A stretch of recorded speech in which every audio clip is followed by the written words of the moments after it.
This is Ben Hall from BritXbox.co.uk with my Call of Duty Advanced Warfare review. I call it a review, I've written a review. Go over to BritXbox.co.uk and check that out for the full text. This I like to think of as more of my impressions, my ramblings. I've got 3 videos here running in the background, both two from the story of the campaign and then one from multiplayer at the end. They're both fairly early on. If there are any spoilers, be warned, there might be. I'm not sure exactly where these were. Like I said, they were early-ish in the campaign, but you know, there might be some stuff running in the background you don't want to see, and that's fair enough, because surprisingly, in this case, Call of Duty Advanced Warfare has a really cool story. Now, it's not like groundbreaking, it's not like the smartest, cleverest story in the world. The twists aren't exactly, you know, gonna blow you away, but the presentation of it, the cutscenes, the digital acting, the voice acting, it's so well put together, it's beautifully constructed. I was really impressed and totally engaged by it, way more than I have been on any of the previous Call of Duties since the first Modern Warfare. I haven't played every single one of them, and I actually talk about what I have and haven't played in the written review, so by all means check that out. But I was pleasantly surprised, put it that way, for a franchise which in my mind was done. I was done with Call of Duty. I was completely bored of it. What Sledgehammer have done here is incredibly impressive. They've almost reinvented the wheel by making the presentation so swish and clean and well done. It's added, it's sort of increased my interest in it, and then on top of that, they've gone and added the exosuit element. I saw these bikes that I was getting on here, and it made me think of scooters for some reason. But no, the exosuit basically gives you this maneuverability and strength that you've not had in a Call of Duty before.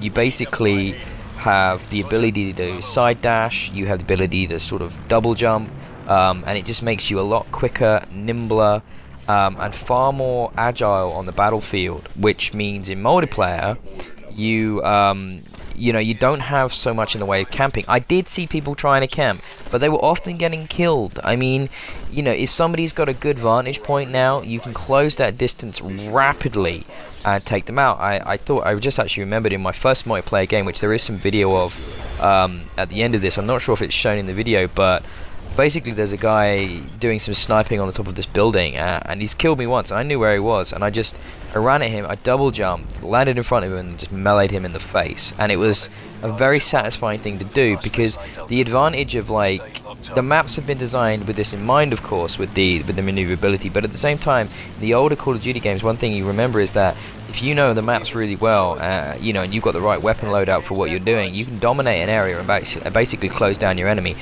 Much like in Titanfall, you know, the creative use of the spaces, the creative use of your weapons comes much more into play with this maneuverability, and it really freshens up the franchise and makes it much more of an exciting beast. As I mentioned, I will mention my written review again, which of course I will, because I want you to read it.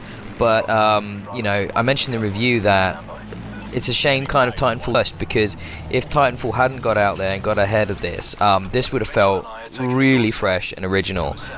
But I think Sledgehammer have done a great thing here, and it's going to make it really difficult on Treyarch when they come back next year. I mean, what do? If they're not going to have this Advanced Warfare setting, how are they going to make a game without this mobility and this sort of freedom that you have from this? It's going to feel incredibly restricted and slow, and I just don't understand how that's going to work. I was really surprised by this and impressed, and I am dying a lot in this multiplayer. This is not good. This is literally my first multiplayer game in the new one here, and I don't do well. I've played quite a bit of the multiplayer, but like I talked about in the review, multiplayer is not exactly my strong suit anymore.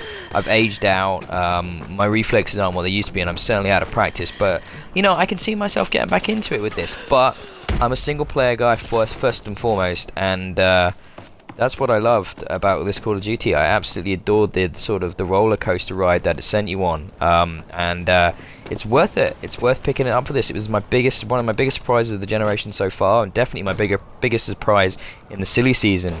Check it out, guys.